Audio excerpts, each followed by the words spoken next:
Il se trouve sur la table de milliards de personnes. Une consolation familière, un goût de famille. Mais derrière la simplicité de cette pomme de terre se cache un monde secret. Une arène de machines géantes et d'esprits brillants. C'est une révolution qui se déroule en silence, dans les champs et dans les laboratoires du monde entier. Dans cette vidéo, nous allons lever le voile sur ce secret et explorer deux univers totalement opposés qui luttent pour façonner l'avenir de l'un des aliments les plus importants de l'histoire de l'humanité. Pour commencer ce voyage, imaginez les deux extrêmes de l'histoire. D'un côté, les vastes champs d'Amérique du Nord, s'étendant à perte de vue jusqu'à l'horizon. Ici, un seul agriculteur peut gérer une superficie plus grande que celle de la principauté de Monaco. Et à l'opposé total, à l'intérieur de laboratoires aseptisés et de serres lumineuses en Europe, des scientifiques créent des pommes de terre parfaites sans utiliser le moindre grain de terre. C'est une histoire de puissance et de précision, d'échelle et de minutie. Et nous allons commencer par le géant. Avant que la vie ne commence, le sol doit subir une véritable chirurgie. Imaginez des machines d'une puissance incroyable, des tracteurs dotés de moteurs de plus de 600 chevaux rugissant tels des monstres mécaniques dans la prairie. Ils ne se contentent pas de labourer la surface, ils accomplissent une mission bien plus profonde. Munis de charrues gigantesques, ils déchirent la couche de sol compactée en profondeur, créant un lit meuble et riche en oxygène jusqu'à 40 cm. Ce n'est pas simplement de l'agriculture. C'est une reconstruction complète des fondations de la ferme à l'échelle de centaines, voire de milliers d'hectares. Et une fois cette chirurgie du sol à grande échelle terminée, une autre question se pose. Comment planter des millions de tubercules à intervalles parfaitement réguliers sur une si vaste superficie ? La réponse réside dans la combinaison de la force brute et de l'intelligence numérique. De gigantesques planteuses, capables de traiter 12 rangées à la fois, glissent sur les champs. Elles ne se déplacent pas au hasard. Chacun de leurs mouvements est guidé par le système de positionnement par satellite GPS RTK, une technologie qui permet d'atteindre une précision incroyable avec une marge d'erreur de seulement 2 à 3 cm. Ainsi, chaque tubercule est placé exactement au bon endroit, assurant à chaque plante l'espace optimal pour se développer, optimisant l'irrigation et préparant une récolte parfaitement synchronisée. Si vous pouviez observer les vastes zones agricoles américaines depuis l'espace, vous verriez d'immenses cercles verts émeraude parfaits, comme des œuvres d'art installées à même la Terre. Ce n'est pas un mystère surnaturel, mais bien l'empreinte reconnaissable de l'irrigation moderne. Il s'agit des systèmes d'irrigation à pivot central, de longs bras métalliques pouvant atteindre 800 mètres, tournant lentement pour arroser les cultures. Mais ils font bien plus encore. Contrôlés à distance via un smartphone, ils réalisent aussi la fertigation, l'incorporation d'engrais dissous directement dans l'eau, pour apporter les nutriments précisément à chaque plante. Ces bras géants nourrissent des millions de tonnes de pommes de terre, transformant même les terres les plus arides en oasis agricoles prospères. Puis, après des mois d'attente, vient le moment décisif de toute la saison. Caché sous la surface, un trésor doré attend, une récolte valant des millions de dollars. Pour l'extraire, il faut les plus grandes machines de récolte qui soient. Ces monstres automoteurs peuvent déterrer, sortir et transporter jusqu'à 500 tonnes de pommes de terre par heure. Imaginez-les, les tubercules sont délicatement soulevés du sol, passent par un système complexe de tamisage pour enlever pierre et terre, puis glissent sur d'immenses convoyeurs. Ce spectacle ne ressemble pas à une récolte ordinaire. C'est comme une rivière d'or de pommes de terre qui s'écoule, se déversant directement dans des camions de 40 tonnes avançant en parallèle avec une précision parfaite. Et le plus impressionnant, c'est que cette symphonie mécanique complexe est dirigée par seulement quelques personnes. La récolte monumentale terminée ne représente que la moitié de l'histoire. Le défi suivant n'est pas moins colossal. Comment stocker littéralement une montagne de pommes de terre ?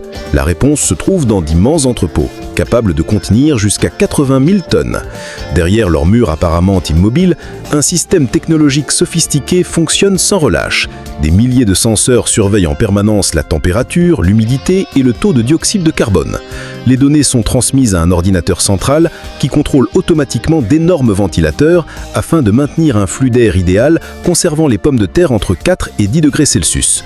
Dans ces entrepôts, le temps semble presque s'arrêter, protégeant des mois de travail avant que les tubercules ne poursuivent leur voyage vers les usines de transformation. puissance de ces machines est véritablement impressionnante. L'efficacité du processus est indiscutable. Mais une question essentielle demeure. Plus grand signifie-t-il toujours meilleur?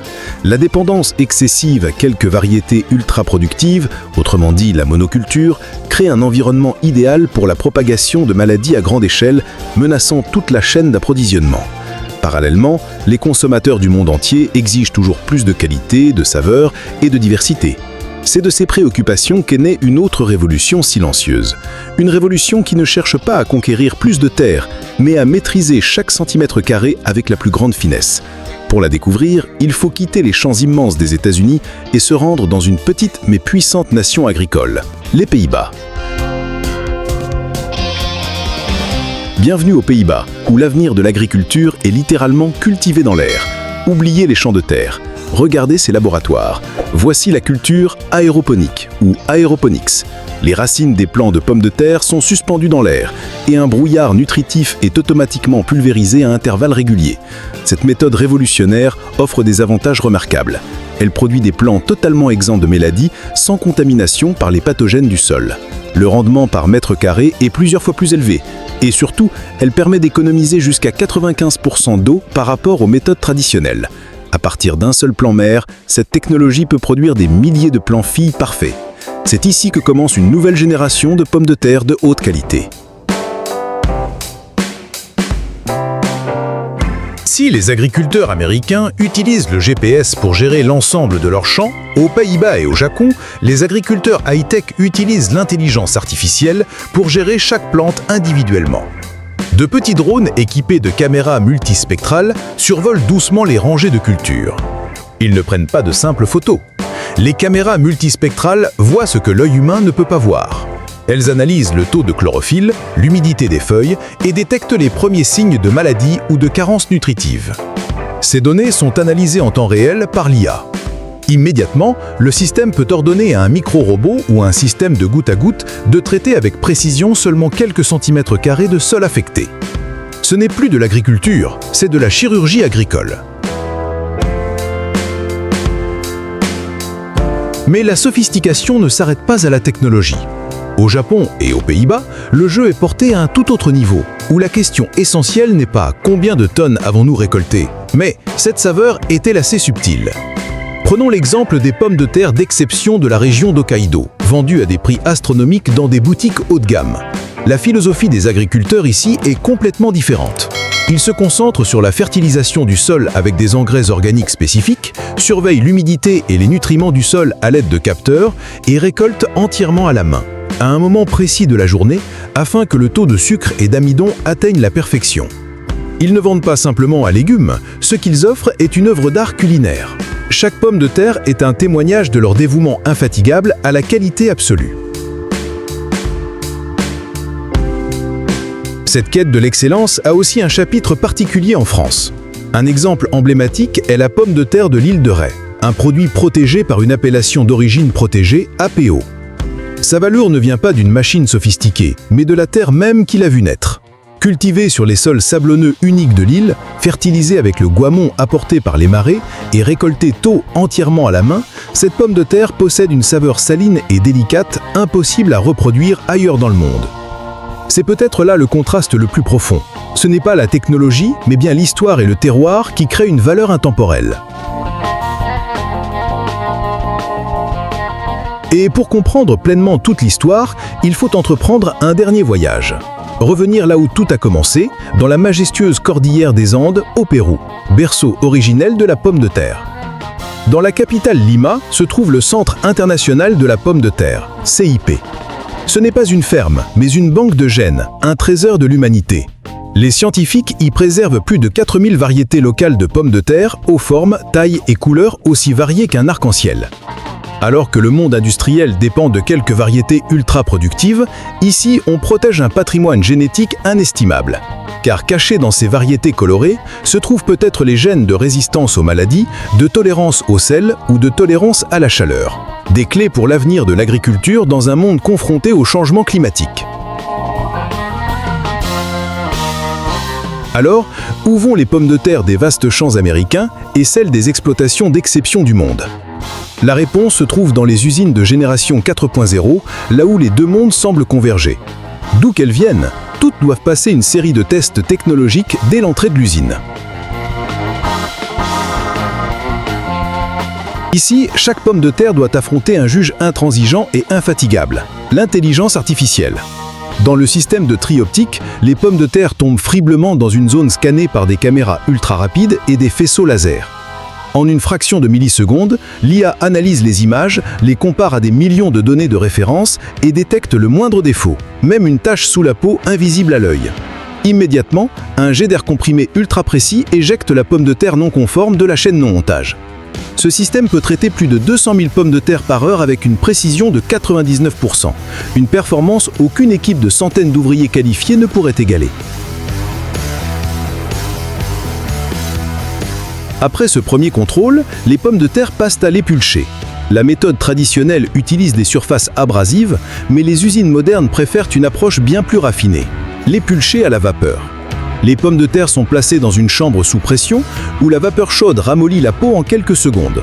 Puis la pression est relâchée brusquement, ce qui fait se détacher la peau parfaitement sans endommager la chair. Cette méthode est non seulement plus efficace, mais elle réduit aussi considérablement les pertes. Pour celles destinées à devenir des frites, la précision de la découpe est déterminante pour la qualité finale. Au lieu d'utiliser des lames mécaniques, la découpe par jet d'eau ou hydrocutting est devenue la norme. Les pommes de terre sont propulsées à grande vitesse dans un conduit où des jets d'eau sous très haute pression les tranchent en bâtonnets parfaitement réguliers.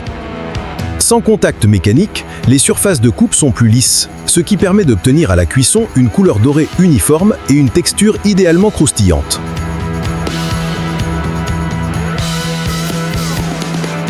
L'une des étapes les plus importantes, mais aussi les moins connues, est le blanchissement. Ce processus consiste à plonger rapidement les pommes de terre coupées dans de l'eau chaude ou de la vapeur. L'objectif n'est pas de les cuire, mais de neutraliser les enzymes naturelles et d'éliminer l'excès de sucre en surface. Les systèmes de blanchissement intelligents utilisent des senseurs pour ajuster en continu la température et le temps, à la seconde près, en fonction de la teneur en amidon de chaque lot. Cette étape discrète est le secret qui garantit une couleur et une texture uniformes pour des millions de paquets de frites.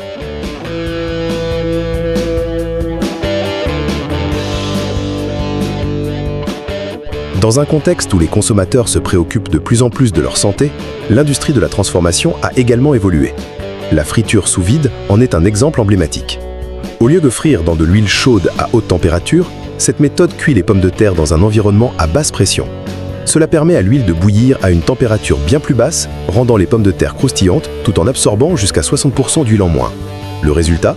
Un produit à la fois savoureux, préservant davantage de saveurs naturelles et plus sain pour le consommateur. La dernière étape avant l'emballage est l'assaisonnement. Même cette opération est automatisée à un degré impressionnant. Lorsque les chips dorées défilent sur le convoyeur, elles passent sous une cascade d'épices. Des robots pulvérisent une quantité de poudre d'assaisonnement calculée au gramme près, garantissant que chaque tranche de pommes de terre dans un paquet possède une saveur parfaitement uniforme. Enfin, pour protéger le produit de l'air et de l'humidité, on utilise l'emballage sous atmosphère modifié. Avant de sceller le sachet, l'air à l'intérieur est aspiré, puis remplacé par un mélange de gaz inerte, généralement de l'azote. Ce coussin gazeux empêche non seulement les chips fragiles de se briser pendant le transport, mais il ralentit aussi l'oxydation, conservant leur fraîcheur et leur croustillant pendant plusieurs mois. Alors, après ce long voyage, à travers d'immenses champs et des laboratoires de pointe, qu'apprenons-nous ? Entre le géant de l'agriculture industrielle et les artisans high-tech du monde, qui détient réellement la clé de l'avenir ? Peut-être que la question n'est pas la bonne. La vérité est que le monde a besoin des deux. Nous avons besoin de la production massive, issue des modèles industriels, pour assurer la sécurité alimentaire d'une population mondiale en constante augmentation. Ces machines colossales, à leur manière, nourrissent chaque jour des milliards de personnes. Mais nous avons aussi besoin de la diversité, de la qualité et de la durabilité qu'apportent les modèles plus petits et plus sophistiqués. Ils sont une source d'inspiration, un terrain d'expérimentation pour les nouvelles technologies et, plus important encore, ils préservent un patrimoine biologique précieux, la clé de notre adaptation à un avenir en mutation. Et cette révolution est loin d'être terminée. En ce moment même, des fermes verticales apparaissent au cœur des métropoles, cultivant des pommes de terre là où elles seront consommées, éliminant ainsi tout transport. L'intelligence artificielle apprend à prédire les rendements et les maladies plusieurs semaines à l'avance, simplement en analysant des images satellites. Les scientifiques, eux, utilisent des techniques d'édition génétique comme CRISPR pour créer des variétés de pommes de terre nécessitant moins d'eau, plus résistantes aux maladies et même plus nutritives. Ainsi, la prochaine fois que vous tiendrez une simple pomme de terre dans votre main ou que vous savourerez une assiette de frites croustillantes, prenez un instant pour penser à l'incroyable voyage qu'elle a accompli. Vous ne goûtez pas seulement un aliment, vous goûtez le fruit d'une grande histoire. Une alliance extraordinaire entre la force de la terre-mère et l'ingéniosité illimitée de l'être humain. Le dialogue entre l'échelle et la finesse, entre le patrimoine et l'avenir, se poursuivra encore longtemps. Selon vous, quelle technologie façonnera réellement l'avenir des aliments que nous consommons chaque jour? Partagez vos idées dans les commentaires ci-dessous. Si ce voyage vous a plu, n'oubliez pas de cliquer sur j'aime et de vous abonner pour découvrir avec nous d'autres histoires fascinantes sur le monde qui nous entoure. Merci de votre attention.